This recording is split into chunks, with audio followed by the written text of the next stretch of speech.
What's good, yo? And welcome to the third installment of the Road to Infinity War series for the next, where I review of one of 5 MCU movies leading up to the release of Avengers: Infinity War. With this one being, of course, the Avengers.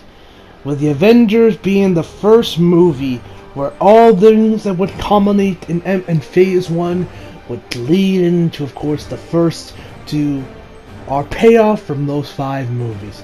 The Avengers, because of the, and like I said, guys, because the 5 movies I've chosen for this series are, of course, movies that I believe have had the biggest impact in the MCU, and of course, this movie has had a huge impact in the MCU, being, the first of the Avengers movie being the culmination of everything that went down in Phase 1, and as we guys know, this movie made over $1 billion in the box office, which led to everyone, their fucking grandmothers, trying to start their own cinematic universe, including DC with the DCEU, Universal with their Dark Universe that I don't even know that's a thing, and of course Sony tried their hand at this with the Amazing Spider-Man, which I wish that would have happened because I fucking love the Amazing Spider-Man movies. I would have loved to see that series movie, and the movie is also currently standing at a 92% on Rotten Tomatoes. And the plot of the Avengers is that Loki is currently looking for the Tesseract, so along with him and his buddy, so that they can rule the world, and Nick Fury, along with the Avengers, have to stop him.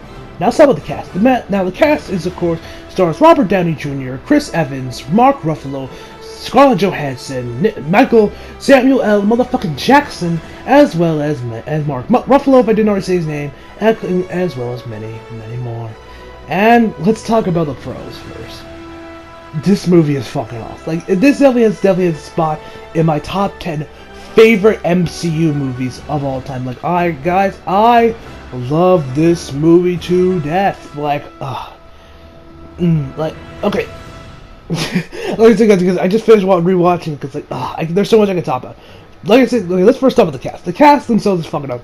Robert Downey Jr., the man was born to play Tony Stark. Mark Ruffalo in his first outing as, Hulk, after, shit went down with Edward Norton with the Incredible Hulk.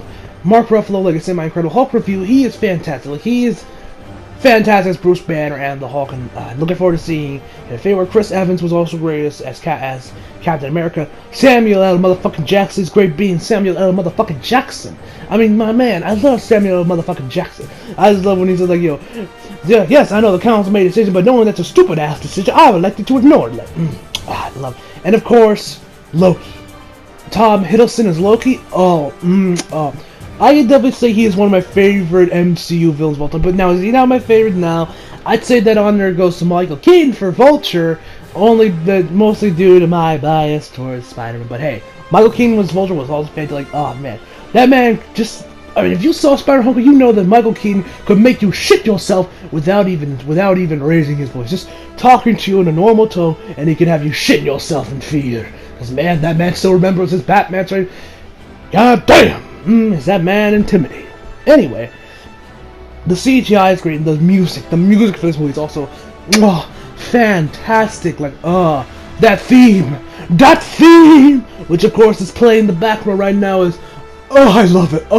Definitely one of my favorite superhero themes up there. It's right up there with, like, the Nolan's theme, of course, Superman's Man of Steel theme, the Amazing Spider-Man theme, the Iron Man theme, like, there's so many great themes. This is up there, like, Black Panther's theme, man, I love this movie.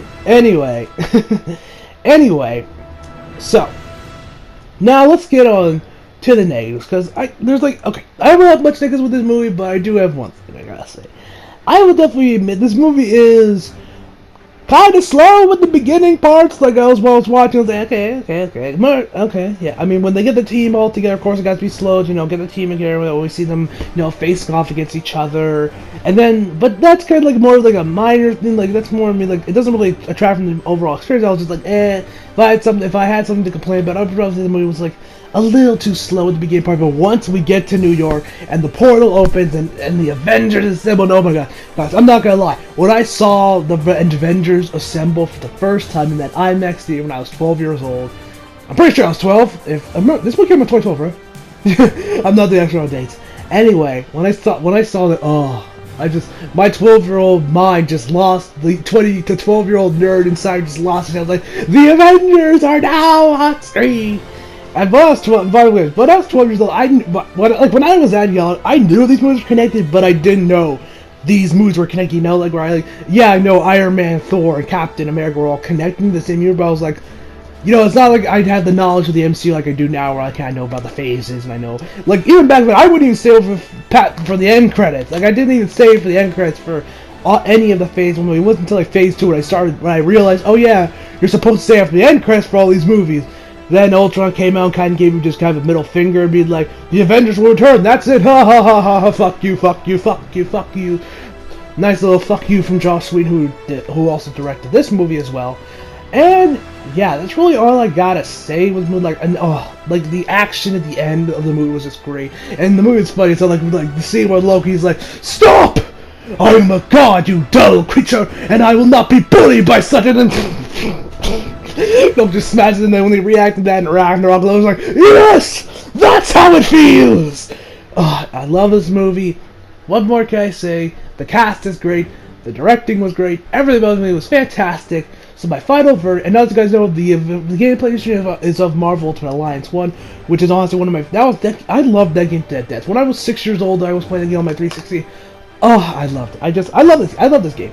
This is how I got introduced to Moon Knight. I played with my brother sometimes. We had some fun with it, but love the game. I did like Ultimate Alliance 2 a little bit more than Ultimate Alliance 1. I actually never was able to beat Ultimate Alliance 1, but I beat Ultimate Alliance 2 so many times. That's actually that's probably like my most replayed game to date is Marvel Ultimate Alliance 2. But yeah, so my final verdict for Avengers is, of course, what else could it have been? A 10 out of 10. What more can I say? We already know this movie was fucking awesome. We're all so hyped to see Avengers Infinity War. Man, we are so close to seeing that movie. We are so close. 2 more movies left, guys, that I gotta review. 2 more. Which I guess I might as well tell you what the mystery Phase 2 movie, which is going to be up next, is going to be. It's going to be Iron Man 3. I'll talk more about why I picked Iron Man 3 when I review Iron Man 3. So yeah, hope you guys enjoyed the video. Leave a like if you did, subscribe if you're new, follow me on Twitter, affiliate links in the box below, and as always, come back for more. See you guys, nothing else, guys, excuse me, WrestleMania!